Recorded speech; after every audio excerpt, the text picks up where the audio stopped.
ఎన్ని ఇబ్బందులు ఎదురైనా వైఎస్ జగన్ నాయకత్వాన్ని బలపరుస్తామని వైఎస్ఆర్సీపీని మరోసారి అధికారంలోకి తీసుకురావడంలో ప్రధాన పాత్రను పోషిస్తామన్నారు మాజీ మంత్రి పెద్దిరెడ్డి రామచంద్రారెడ్డి. కేవలం వైఎస్ జగన్ కు దగ్గరగా ఉంటారనే భావంతోనే మిథున్ రెడ్డిపై అక్రమ మద్యం కేసు పెట్టారని ఆయన అన్నారు.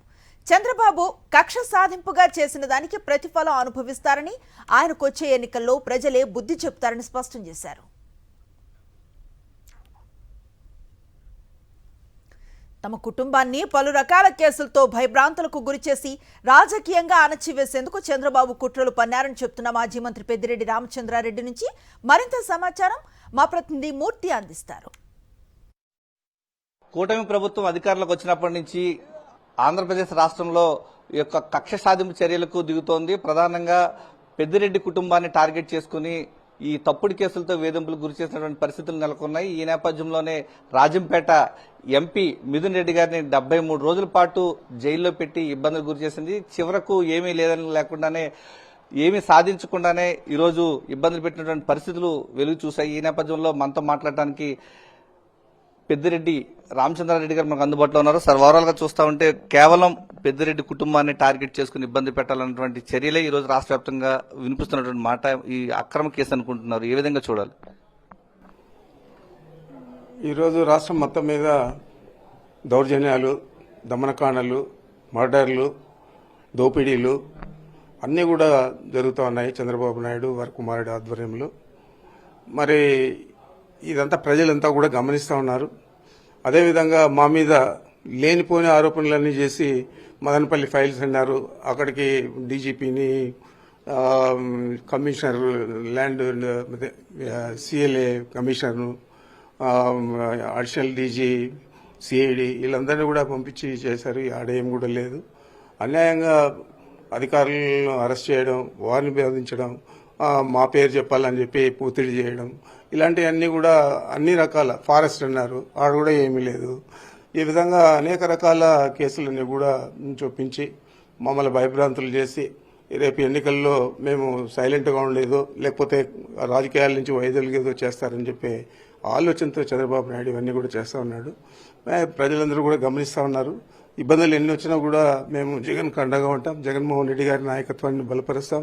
రేపు జగన్మోహన్ రెడ్డి గారిని అధికారంలోకి తీసుకొచ్చే దాంట్లో ప్రధాన భూమిక పోషిస్తామని చెప్పి తెలియజేస్తా ఉన్నాను. అంటే 2014-19 టెన్యూర్లో కూడా ఇదే తప్పుడు కేసు పెట్టి ఎంపీ మిథున్ రెడ్డి గారిని జైలు పాలు చేశారు. చివరికి ఏమీ లేదని తెలిపోయింది. ఈ రోజు కూడా ఈ అక్రమ మద్యం కేసులో కూడా ఇలాంటి ఇబ్బంది పెడుతున్నారు, ఏ విధంగా చూడాలంటారు? ఆ రోజు ఎయిర్పోర్ట్ లో ఏదో చైనా యాత్రికులంతా కూడా చైనా ప్యాసింజర్లందరినీ కూడా వదిలేసి ఎయిర్ ఇండియా విమానం వెళ్ళిపోయిందని చెప్పి అక్కడ ప్రశ్నించాడు. ఒక ఎంపీగా మన రాష్ట్రానికి కానీ దేశానికి కానీ చెడ్డ పేరు రాకుండా ఉండాలని చెప్పి ఆ రోజు అక్కడ ఎయిర్పోర్ట్ అథారిటీస్ని అధికారిని ప్రశ్నించారు. అంతేగాని అక్కడ ఎక్కడ కూడా సీసీ ఫుటేజీలు కానీ లేవు, కొట్టిన దాఖలాలు లేవు, ఏమీ లేవు. సాయంత్రం 4 గంటలకు వచ్చి ఒత్తిడి చేసి కేసు పెట్టించారు. మరి అరెస్ట్ చేశారు. ఆ తర్వాత కేసు కూడా ఏమీ లేదని తేలింది. కేసు కూడా పూర్తిగా కొట్టేయడం జరిగింది. ఇదంతా కూడా కావాలనే మమ్మల్ని ఇమేజ్ కిల్లింగ్ చేయాలని రోజు ఈనాడులో, ఆంధ్రజ్యోతిలో బ్యానర్ ఐటమ్స్ అంతా కూడా మా మీద రాశారు. దాదాపు వారికి ఉన్న పచ్చ ఛానల్స్ అన్ని కూడా విషం కక్కాయి. చివరికి ఏది కూడా లేదని తేలింది. ఈరోజు అక్రమ మద్యం కేసులో మాకు ఎలాంటి సంబంధం లేదు, మిథున్కి ఎలాంటి సంబంధం లేదు. కేవలం ఆయన జగన్మోహన్ రెడ్డి గారికి ముఖ్యంగా ఉంటాడని చెప్పి ఈయనకు తెలియకుండా జరిగిండదు అనే దురాలోచనతో చేశారు తప్ప ఈరోజు బెయిల్ ఇచ్చిన ఆర్డర్ చూస్తే ఏది కూడా వీళ్ళు ప్రూవ్ చేయలేదు, అతని మీద ఏది కూడా లేదని చెప్పి చాలా కరాఖండిగా వారు అక్కడ రాయడం జరిగింది. మరి ఇలాంటి కేసుల్లో అంతా మమ్మల్ని ఇరికిస్తా ఉన్నారంటే ఈ రాష్ట్ర ప్రజలందరూ కూడా గమనిస్తా ఉన్నారు. తప్పకుండా దీనికి ప్రతిఫలం చంద్రబాబు నాయుడు అనుభవించక తప్పదు. ప్రధానంగా ఒక 3 సార్లు ఎంపీగా ఉన్నటువంటి వ్యక్తి పట్ల ఈరోజు జైలు అధికారులు చాలా కఠినంగా వ్యవహరించాల్సిన పరిస్థితి, ఒక పెద్దిరెడ్డి కుటుంబాన్ని మానసికంగా ఇబ్బంది పెట్టాలన్నటువంటి దురాలోచనతో ఇదంతా చేశారని అనుకోవచ్చా? చంద్రబాబు ఎప్పుడు కూడా దురాలోచనతోనే ఇవన్నీ కూడా చేస్తాడు. అధికారంలో మోసపూరితంగా అధికారంలోకి వస్తాడు.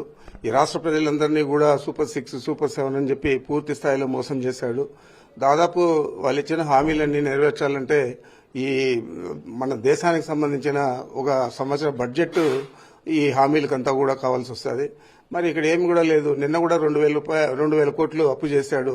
దాదాపు ఇప్పటికి 2,09,000 కోట్లు ఈ 15-16 నెలల్లోనే అప్పు చేయడం జరిగింది. మరి ఇంత దారుణంగా అప్పులు చేస్తూ చెప్పిన హామీలు ఏవి నెరవేర్చకుండా, అభివృద్ధి కార్యక్రమాలు ఏవి చేయకుండా, కేవలం ఈ పోలవరాన్ని కూడా వదిలేసి కేవలం అమరావతి అని చెప్పి అమరావతిని పట్టుకొని అక్కడంతా కూడా 93,000 కోట్లు టెండర్లు పిలిచి 8-10% వాళ్ళకు మొబిలైజేషన్ అడ్వాన్స్ ఇచ్చి 8% దోచుకోవడం జరిగింది. ఇదే అందరికీ తెలుసు. ఏ బిల్డర్ని అడిగినా, ఏ కాంట్రాక్టర్ని అడిగినా, ఏ కంపెనీని అడిగినా కూడా 8% చంద్రబాబు నాయుడు తీసుకున్నాడు మొబిలైజేషన్ అడ్వాన్స్లు అని చెప్పి అందరికీ తెలుసు. మరి ఇంత ఘోరంగా పరిపాలన చేస్తా ఉన్నాడు. పరిపాలన గురించి పట్టించుకోవడం లేదు. కేవలం వైఎస్ఆర్ కాంగ్రెస్ పార్టీ శ్రేణులను అణగదొక్కాలనే ఆలోచనతో పనిచేస్తా ఉంది తప్ప ఈ ప్రభుత్వం రాష్ట్రానికి సేవ చేయాలా, రాష్ట్ర ప్రజలకు సేవ చేయాలా, చెప్పిన హామీలు నెరవేర్చాలా, అభివృద్ధి కార్యక్రమాలన్నీ జరిగేట్లు చూడాలని చెప్పి ఆలోచన చేయలేదు. ఇది తప్పనిసరిగా ప్రజలందరూ కూడా గమనిస్తా ఉన్నారు. దీనికి తప్పనిసరిగా వచ్చే ఎన్నికలు జవాబు చెప్తాయి.